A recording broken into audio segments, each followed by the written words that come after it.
Okay, I'm rolling. so we'll start with a two-shot, and we're gonna welcome him and all that. Great, okay.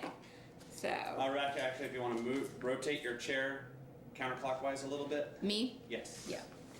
Great, yeah. But you still don't see the microphone? Correct. Great, perfect, okay. 3, 2, 1.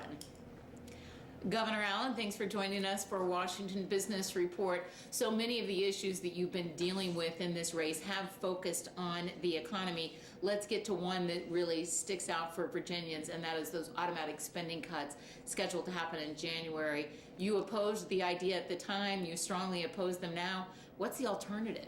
Well, the alternative is leadership. I opposed it because here they were once again pushing off decisions to another commission, which if they failed would result in these disproportionate cuts, devastating cuts to our military readiness, and over 200,000 technology and defense jobs are at risk in Virginia. And my opponent supported it, and in fact even recently said it's the right thing to do.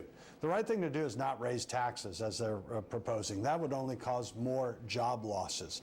And I don't think that these 200,000 jobs, these men and women in these jobs, ought to be used as a political bargaining chip to raise taxes on job-creating small business owners. What needs to be done is something, at least as a start, what the House of Representatives passed in May, which averted these cuts, made cuts elsewhere. The Senate's done absolutely nothing. They haven't even passed a budget in 3.5 years. This is unprecedented irresponsibility by the Senate. Now, the things that ought to be done, in my view, is make cuts elsewhere than defense, but the other thing is get revenue in, and one of the best ways to get revenue in is unleashing our American energy resources. One of the first bill I would introduce as a U.S. Senator is to allow us in Virginia to produce oil and natural gas off our coast. And then I'd like Virginia to use the royalties for roads and transportation. The federal government would also get revenue from that. And so if we used our energy resources off our coast, under our land, up to the barren north slope of Alaska, my goodness, the federal government could get over $1 trillion in revenues without raising taxes, beyond the fact that we'd have more affordable fuel and food and electricity and hundreds of thousands of jobs created thereby, and being less vulnerable to outside hostile forces. So to me, leadership is about setting priorities and getting people to work together to achieve those goals, and that's what's needed in Washington. So let's take each of those, because as you know, your critics have said that you haven't been specific enough about the alternative, including Governor Kane, who said he's got a very detailed plan as to what he would do in the alternative. But you have pointed to the House plan as one example. But the House plan took some medicine, and it took cuts from some places like Medicare. Would you embrace the House plan as it was passed? I look at the House plan as at least a starting point. Then the Senate ought to work on its own will. If I were in the Senate, what I'd be saying is, say, here's a way of getting revenues in by utilizing our plentiful American energy resources. That seems to be ignored or missed by them. So mine is a very specific plan, and it's actually taking action. What's happened? Thank you. Yep. Okay, so 3, 2, was I calling him governor or was I calling him senator? I can't remember. 3, 2, Hey, you. 1. Well, you've heard your critics, including Governor Kane, say that you have not been specific enough. He says he has a plan that would lay out some very real measures to as an alternative, including increasing revenue through tax increases. But you have pointed to the plan passed by the House. But the House plan does take some real medicine, including Medicare cuts. Do you support those cuts as part of your alternative? Well, my alternative, as I said earlier, would start with the House plan, but that could be modified. And I don't want to be cutting Medicare. In fact, it's one of my objections to Obamacare, is it's taking $700 billion out of Medicare. And so my opponent's view of raising taxes in this fragile economy would only cause more job losses. That's not the solution. The solution is reinvigorating our economy. And there may be loopholes that could be closed. And the more important revenue increase that we could get is from utilizing our plentiful American energy resources, because the federal government gets revenues off of lease sales off of federal lands or federal waters. And we in Virginia, I know from our coal fields to our coast, are ready, willing, and able to provide America with the energy to power our economy. So I think that the House plan has some merit, not in all parts. And as far as I'm concerned in Medicare, we should not be cutting Medicare. It's already having problems in solvency. We need to be making sure that it is solvent for future generations. But you've heard the economic experts, they say that doesn't add up, that those Sure are it ways does. to increase revenue. But they say it doesn't, that if you don't tackle Medicare, if you don't tackle some of the big You're ticket talking items- about in a broader sense. Yeah, if you don't tackle Medicare, if you don't look at ways to enhance revenue, another way of talking about tax increases, that it doesn't get us there in terms of reducing this deficit. All right, first of all, tax increases would be harmful to our economy. What ought to be done with tax policy in our country, in my view, is we need comprehensive tax reform. We need a more simple, more fair, close loopholes, and have a more competitive tax system for our country. I've been advocating to reduce the tax on job-creating businesses from the worst in the world at 35% to better than average 20%. That, from independent studies, would create over 500,000 new jobs a year. That's 5 million jobs over a 10-year period. So to the extent you want to get rid of loopholes and make the tax system more fair for job-creating businesses, I want to work with Republicans and Democrats to come up with that approach. And my main goal is which tax system will help create the most jobs here in America and make our country more competitive internationally. That'll do it. Also going to a territorial system of taxation so that companies can bring money back into the United States without getting hit with, in effect, a second tax. You've even embraced a flat tax, but there are some conservatives who say a flat tax is the wrong way to go, that we should be rewarding people who move into work but maybe making low incomes by giving them some big tax break. So where does the flat tax make sense in terms of helping all Americans? Fair, good question, because you have what I was talking about was a tax on businesses. That's otherwise known as a corporate tax. Insofar as individual taxes are concerned, I think it would be unfair to change the tax system for people who, for example, like the home mortgage interest deduction or charitable contributions. What I'm advocating is a freedom to choose flat tax, where individuals can stay with the current tax code if they so desire, or they may want to go to a simple one where there's few deductions or no deductions, but it's filled out on one sheet of paper. Hong Kong has done something similar to this, and they found that most people migrated to the flat tax. But my idea is let the taxpayer decide whether they want to stay with this complicated system or go to a more simple one. Let's look at some more of the criticisms of those who say your numbers don't add up. One of the things you've talked about is repealing Obamacare. All right. The Congressional Budget Office was asked by Speaker Boehner to take a look at that, and their numbers came back saying it would actually cost $110 billion by raising the federal deficit if you repealed Obamacare.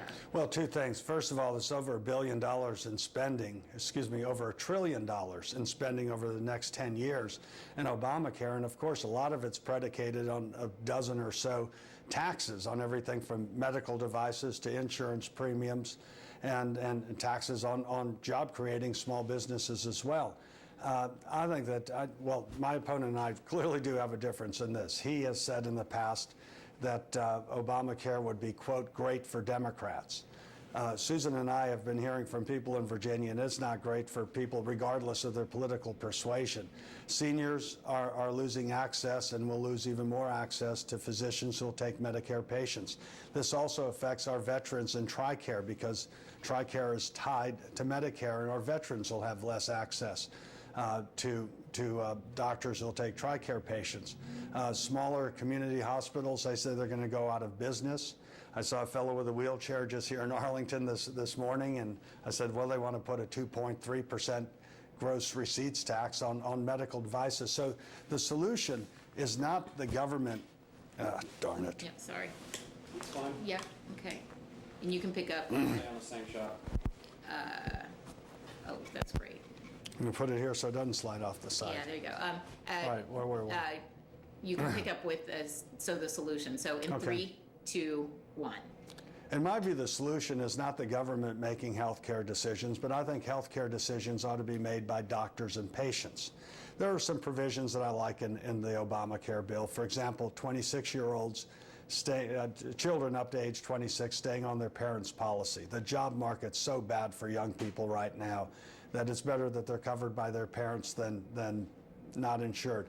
I think that we ought to have more personal, more affordable, and portable health savings accounts where people own their own healthcare policy and can take it from job to job and not have to worry about pre-existing conditions not being covered by the next employer. The other thing is that small businesses ought to be able to band together across state lines and have more choice, more competition, and more affordable health insurance options. And also, I think the states ought to be given greater flexibility to manage the Medicaid program. I think they could do it much more efficiently with greater accountability than having everything dictated to the states by Washington. So those are positive ways that we can reform our healthcare system. You've laid out so many things that are embraced by the business community, so many things that are embraced by individuals, and yet you remain behind in this race according to all the recent polls. Why are you losing? The decision will be made in about a month from now, November 6th. The world's controlled by those who show up. And I have been endorsed by the U.S. Chamber of Commerce, from NFIB, which represents small businesses. The realtors, with 30,000 realtors in Virginia, have endorsed me, as has the Fraternal Order of Police. And those folks, they know my record, and they also know my opponents. And so I'm confident that when you get to Election Day, anybody who uses electricity, anybody who drives a car, anyone who thinks healthcare decisions ought to be made by doctors and patients, anybody who works for a living, anybody who pays taxes or cares about the future of their children or grandchildren will be on our side. And it'll be a close election, but I'm confident that Virginians are going to want to stand strong for freedom and see America begin to ascend again. Do you think it hurts you in any way that Governor Romney has been trailing President Obama in some of the Virginia polls? If he were doing better, do you think you would be doing better as well? Well, we're all running as a team. A lot of our efforts are very coordinated, for example, with Frank Wolf and myself and Governor Romney's campaign in the 10th Congressional District. And many of the issues that we're running on are similar, whether it's health care reform, and especially on the issue of jobs. All of us are looking at, all right, what are the economic or regulatory or energy policies that'll make America more competitive and businesses growing and hiring again? And so I think there's, you take the energy issue, if President Romney were in office, when I get my measure through to allow Virginia to produce oil and gas off our coast and use the royalties for roads and transportation, with Governor Romney, as President Romney, we'd have someone in the White House saying yes to us in Virginia. And so I think there's a lot of things we work together on, and I think we have the same philosophy and the same goals, and that is we envision a better future than what we're having to endure these days. What mistakes, if any, has Governor Romney made so far in this campaign? Oh, I'm not here to criticize. It's all I can do to make sure that But as you said, you're running together. For example, recent polls suggest that perhaps the 47% comment may not be sitting well with some people, particularly women voters. There were polls of Virginia women in particular. So if you were talking to him candidly, where would you say this should have been done differently? Well, on that statement, Governor Romney has also said that was a mistake and it was an error for him. I look at things in my own way. And as I said, I think that anybody who uses electricity, pays taxes, drives a car, who cares about the future of their children ought to be on our side. And so I care about all Virginians. And I think the ideas that we're advancing, and these are not just theories, these are the sort of things that I was able to do as governor of Virginia with the Democrats in control of the legislature. We worked together to reduce taxes by $600 million, including getting rid of the unfair tax on Social Security and the discriminatory tax on federal and military retirees, and small businesses had taxes reduced. We made our streets and neighborhoods safer with the abolition of parole and juvenile justice reform. We improved our schools with academic accountability, welfare reform, saved the taxpayers' money, and best of all, there are tens of thousands of people who have the dignity of a job. So, and that was working with Democrats. And that's what I think people want to see, is they want to see people working together, make some decisions, get some certainty to what kind of tax laws, regulatory laws, energy policies we're going to have in our country. And right now, nothing is happening in Washington. And I'm not happy with it. I don't think the people that I listen to throughout Virginia think Washington's operating in the proper way. They're doing nothing in the Senate. And so I want to work with people, whether they're from West Virginia, Louisiana, or Alaska, wherever they're from. I want to work with them and get this country moving. The main goal that should unite all of us is let's send a message to the world that America is open for business again. And if people will agree on that mission, then we can come together and fashion solutions, reforms that'll get this country moving in the right direction. It is abysmal that nearly 50% of young people graduating from college are either underemployed or unemployed. This needs to be a land of opportunity for all, and right now there's diminished opportunities. You've been candid about the mistakes that you have made in the past. You talked quite candidly, even at the recent debate with the Fairfax County Chamber of Commerce, about the macaca moment, as it's become known, and you say you regret that. What was some of the soul searching, perhaps, that you did after that loss? Well, I didn't like losing. It's a humbling experience. Sometimes you do learn more from losing than you do from winning. I take responsibility for that loss. Do you think it came down to the macaca moment, or when you lose as close as that election was, there's a lot of different things you could say. It's like if you lose a football game by 1 point, you can go through a dozen different plays. So what are some of the other things that you thought? Well, some of the things, and I take responsibility for it. One of the things, in fact, I didn't know if I would run again. People encouraged Susan and me to get involved, and we stayed involved. I've been involved with the Young America's Foundation as Reagan Ranch presidential scholar, speaking on campuses, working with technology and energy companies and so forth, and helping out candidates throughout Virginia and obviously federal candidates as well. And the question for us was, all right, what did you learn from that? Do you want to get back into it? Running for office statewide is like a triathlon, and we know what we're getting into. And we felt this was a pivotal time in our country's history. Beyond that, I felt that it was really important to build a grassroots operation. And so we had to earn the nomination, the Republican nomination.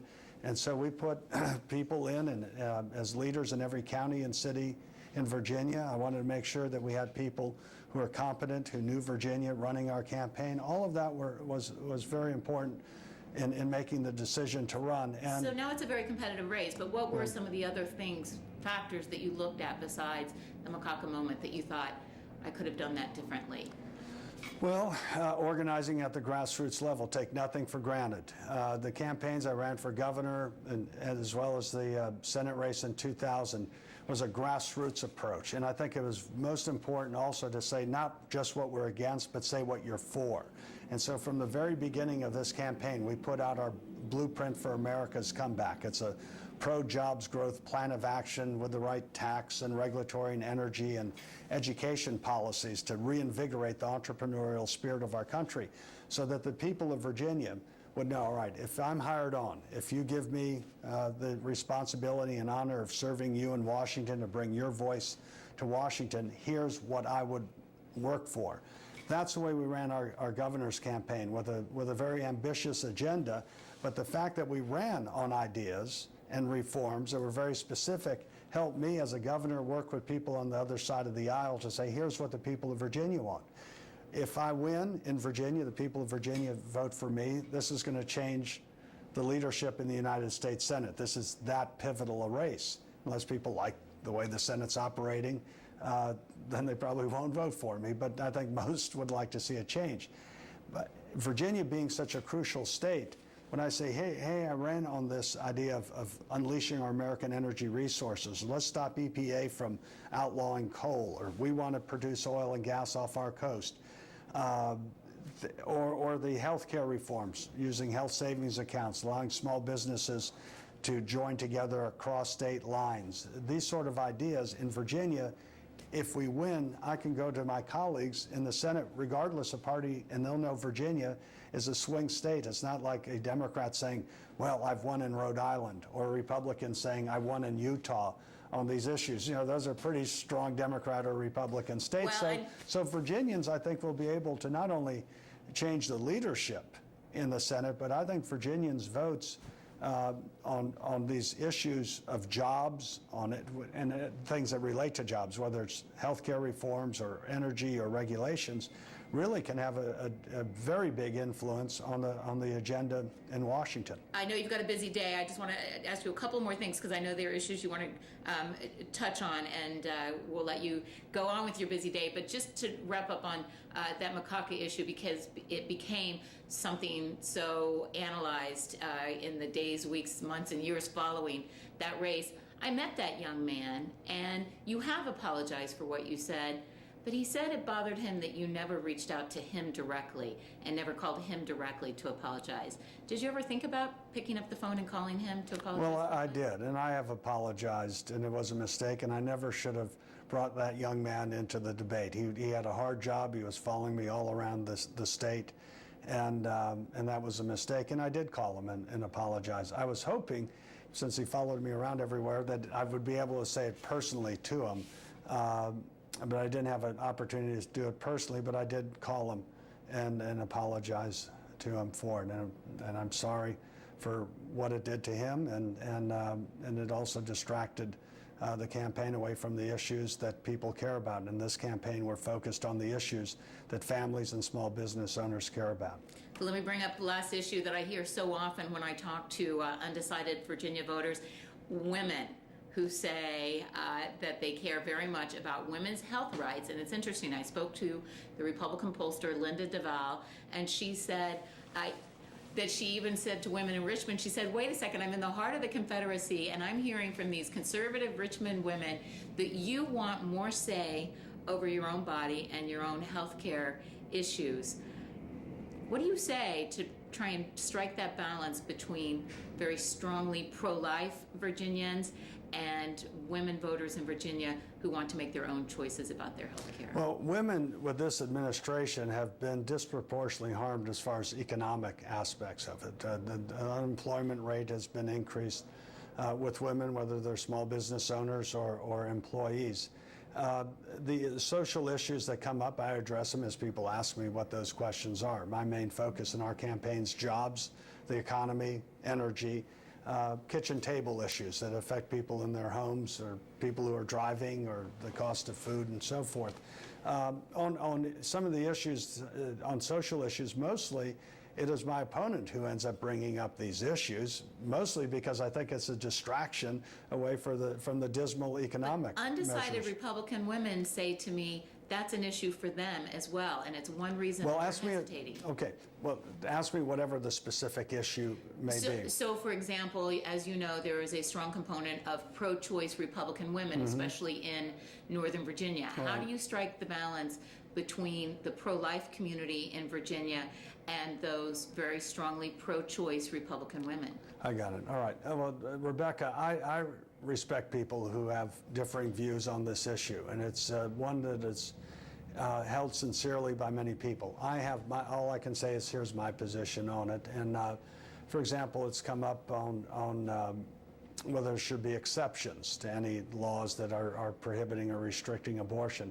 I think any law that is restricting abortion should always have exceptions for the life of the mother being threatened, and also for any pregnancies that are caused by rape and incest. And that's my view of it. I also If there were don't think. President Romney, would you oppose any new restrictions on abortion, any changes to current abortion policies in the U.S.? Well, generally speaking, I think that the parameters on abortion ought to be determined not by the federal government, but allowed by the states can make those decisions. I don't think the taxpayer should pay for elective abortions. And so to the extent the federal government may be paying for abortions now, whether here in the United States or outside of America, I don't think the taxpayer should pay for abortions. That's an issue that will come up, and I think with the current administration, they may have now allowed taxpayer funding of abortions. Sometimes you need to try to help the states enforce laws. For example, in Virginia, when I was governor, we required parental involvement, parental notification if an unwed minor daughter was going through the trauma of abortion. And so there's concerns that people cross state lines to avoid those laws, and you try to vindicate those laws in the states and help the states enforce their laws, and that might be a federal issue. I've been against partial birth abortion. This is late abortions, which even physicians have said is akin to infanticide. Those are generally the issues that come up at the federal level. And in my view, though, generally speaking, as a matter of principle, is that the parameters of abortion should be determined by the people in the states, not the federal government. Governor Allen, Senator Allen, you've earned both honorifics, and you're either crazy enough or patriotic enough to want to do it again. We appreciate your time today. Thanks for joining us. Pleasure's mine. Thank you, Rebecca. Okay, do we have enough 2 shots? Do we need any more 2 shots? Not Betsy. No, I'm not Betsy. I'm Well, Garrett. Gareth, where are you from, Gareth? I'm from Pittsburgh, Pennsylvania. Pittsburgh, a Steeler fan then. Oh, you know it. You yeah. gotta be. Yeah. Great fans. Absolutely. All right. Simone? Yes. George Allen. Pleasure to meet And, you. and what college did you go to? I went to Howard University. Howard, DC. the Bisons. Yes. Good school. You doing? Howdy. Peter Sue. And where are you from, Peter? Around here, I'm local, Maryland. So Maryland, but you live in Virginia now? now Maryland still. And where do you live, Simone? I live in DC. My goodness. He says his favorite economist is from University of Maryland. Yeah. There you go. Marie Maurice. C. Yeah, Marie C's great. Good to see y'all. Nice meeting you. Okay. That was a good running of the gauntlet. Yeah. Go right back. Well, let me say hello to Miss which? University of Michigan. Michigan. My father went there. Oh yeah, what do you study? I think he studied kinesiology, psychology, ended up being a football coach. He actually was thinking of being a dentist, believe it or not. Governor Fred Ryan met Whitney when he was out at the Reagan Library doing some events. Is that Oh. right, Whitney? Is that how? Yeah, that's how he met me. I was interviewing Bob Dole and Liddy Dole, so that's how he. How long have you been out of college? Since 2010. But she's one of our News Channel 8 reporters now. Hey, you have such a good presence. Oh, thank That's you. great. So do you. No. Yeah, but I've been around longer than you. Yeah, You're more seasoned. yeah, more seasoned. That's a nice way of saying it. Well, it's Good nice to to see. meet you. Nice to Have a see good you too. Thank you. Oh, there's a famous Gordon Peterson. Thank you. I appreciate that. How you doing? They haven't killed me yet. I'm talking about my schedulers. So doing fine. Okay, fine, good. You telling him what to do? No, Emily's good at running things. Have you met Emily? You know that's the hardest job. It's hard to run, but it's even harder To try to get me running? You know my boss, Bill, or See in real time how many people are reading their stories. They can see who's on the Oh, site really? at one time. There are 108 people reading the weather forecast right now. Do you get a consistently high number of people on weather? Yes, absolutely. Obviously, if there's storms coming in, you Storms, get it even just more. Totally Yeah. spikes. Yeah. But every day, weather is probably a third or more of the hits on the website. Well, we use your 7.2. Yeah, you all don't have the Weather Channel, right? Or is that we you? do have a 7.2. Yeah, that's that. But- The point is it used to be I'd go to the Weather Channel a lot, but you have to wait till 8 minutes to get Get in what here you so we wanted get to some of our see. B-roll. Yeah. And they have gone now to, and it's interesting, I guess, storms and historic stuff. So I hardly go to, it's 69 on ours, but I go to 7.2, and then you know, because you got the Always graph. a forecast to on the go. bottom of the page. Now, we've Well, got to get him out the door, but But I like looking at where the weather is rather than having somebody say it. Yeah. If you could see it. I actually took environmental science courses in climatology, so I love that. And 9 does it too. 9 has one with a graph, but yours will give the different weather, different spots. Yeah. And I think it's way better than the Weather Channel. I'm going to get in trouble with him. All right. But feel free to tell him what you said about your Sunday viewing habits and maybe one of the shows. Oh my God. I do watch. I watch. Shameless on camera, make sure- self-promotion. No, I did. He brought it up. It is. It's no. I told. I said I always watch Chris Wallace at 9 o'clock, and then when the panel's over with, then they have a mess of commercials and whatever the ending is, and I just switch it to 7 to watch the end of your show, and then it goes right into Stephanopoulos anyway. So we're going to get him So- for the beginning eventually, but he right. watches Yeah, every so week. the thing to do is get all your commercials in early, so that your final 7 minutes is just all Oh, of it. that's good. Yeah, That's all a right. very good suggestion. Okay, who wants Thank to you go very next? much. Use all your Good to see timeouts you. early. Okay, no more stopping, so we'll have All right. at least 2 minutes on the street for Indy. Well, that's David. Hey, David, George Allen. Hi, how are you, Mr. Allen? Where do you live, David? Arlington. Arlington, I sure would appreciate your vote. All I know right. you can't say anything because you work with. We want to get you out with All right, okay, excuse me. With a real person. Well, see you, David. Thanks, David. Thanks for being a good sport. You are. You really are. No, David. Yeah. David. He's great. He runs our website. Well, they wouldn't see him all the time. Yeah, no, it's very nice. Okay, don't go through the revolving door. Let's go this one. I never like to use revolving. Yeah, they got to get across. Yeah. Yep. There's probably a little bit more of a crowd. Well, You no, wanna go we'll over stay there? right here. Yeah, they'll come over. So, Yeah, what's the light best for you? Allen, running for the U.S. Senate. Hi, congratulations. Well, good luck. Good. What's your name? Tanisha Kenzader. Where do you live, I'm Tanisha? Alexandria. Good. I need your vote, Tanisha. Okay, George Allen? Yeah, George Allen. Nice Here, to let meet me you. give you a card. There you go. Thank you. Sure All right, appreciate your good luck. support. Thank you. Emily, give me some more of our cards, please. so what's been the hardest time period? When did you just get exhausted and think, why am I doing this again? Oh, look, I don't think somebody can run for office. There's two things that I think are this from my perspective. One, you need to be driven to do something. It's not to be a member of whatever the club is. So you really want to do something, and that keeps you motivated. And I think it's also important to like people, because these campaigns, they are like a triathlon, and it's a lot of work, very little sleep, a lot of stress. But if you're motivated and you like people, Do you then have any I get energy tricks to the from trade? people. You do. I see that. I do. But what about B12 shots or anything like that? Or anything like that that keeps you going? No, Are you good about exercise? Are you doing P90X? No, it's all good.